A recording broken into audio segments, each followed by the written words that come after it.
Ladies and gentlemen, dear friends, I am happy to address your important event in the city of two Olympics, Beijing. Beijing both ancient and at the vanguard. That makes it unique. You might disagree with my views. I hope, however, they excite your curiosity, especially the appetite of the youth for knowledge. I was born in Paris in 1970. I belong, therefore, to Generation X. I am aware of the criticisms about the generation labels. Genre, class, education, ethnicity are also elements that shape an individual. However, the concept of generation remains a rich and stimulating one. Here is a story that had a major impact on my generation.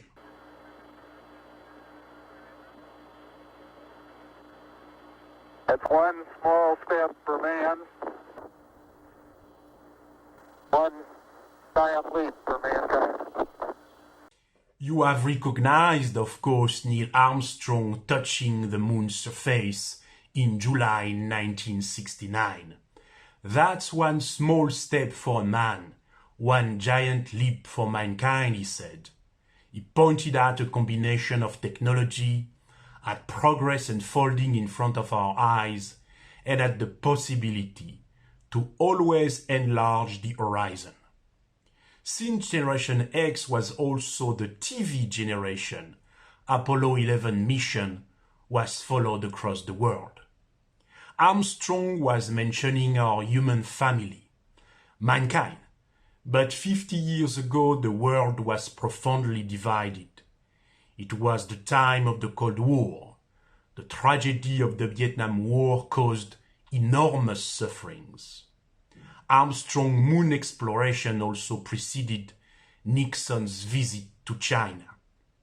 However, in 1978, Deng Xiaoping put China on the path of reform and opening up. Globalization intensified. Our planet became smaller. As a result, Generation Z in the West and China post-90s increasingly converged. China joined the World Trade Organization with the beginning of a new century. The emerging generation has now been named Generation Alpha. A question arises.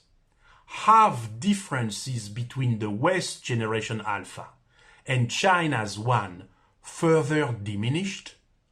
Or, on the contrary, has what some call deglobalization reintroduced diverging dynamics between youth from different regions? It is obvious that some have attempted to decouple the West from China. We should not underestimate the impact of the Trump's moment taking the US on a dangerous path towards unilateralism.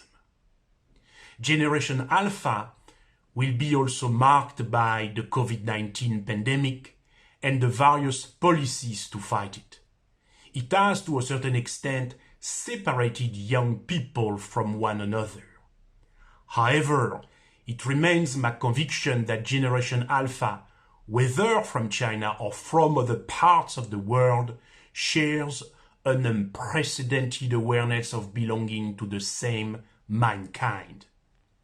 It is one of the reasons why I do not believe in the notion of deglobalization as a deep, long-term trend. Look at Wang Yaping, China's taikonaut in the Tiangong space station, a space station constructed and operated by China. Wang Yaping feels what others have felt before her, the overview effect. This cognitive change that brings with it a sense of responsibility for our planet, our common home. Through her eyes, China's Generation Alpha dreams the dreams of the West's Generation Alpha. In 2019, Lego and the Harris poll conducted a survey among children aged 8 to 12 from China, the US and the UK. 95% of Chinese children said they would like to go into outer space or visit a different planet. It was 68% for the US and 63% for the UK. This emerging generation has unprecedented instruments to explore our universe and to solve complex problems.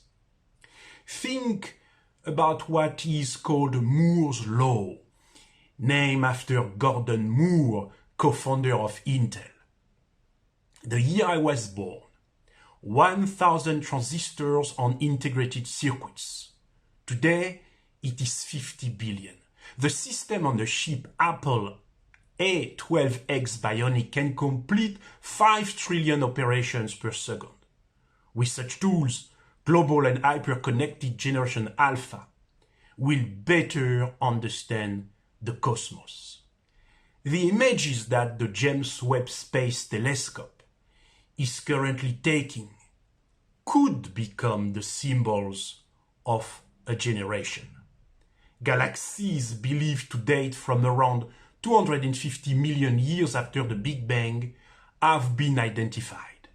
We are all getting closer to the first stars, to the formation of the first galaxies, to potentially habitable exoplanets.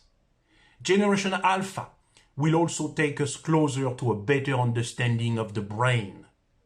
The US, Europe and China have designed their own neuroscience programs. But in reality, scientists do exchange and cooperate to master the way our 86 billion neurons interact. These exchanges will intensify.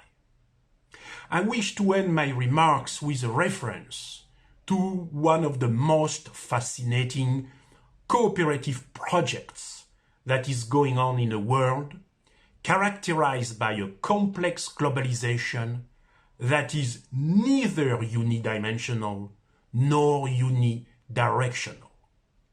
The International Thermonuclear Experimental Reactor, ITER, aims at replicating on Earth the fusion processes of the Sun. I invite you to have a look at what is 80% completed.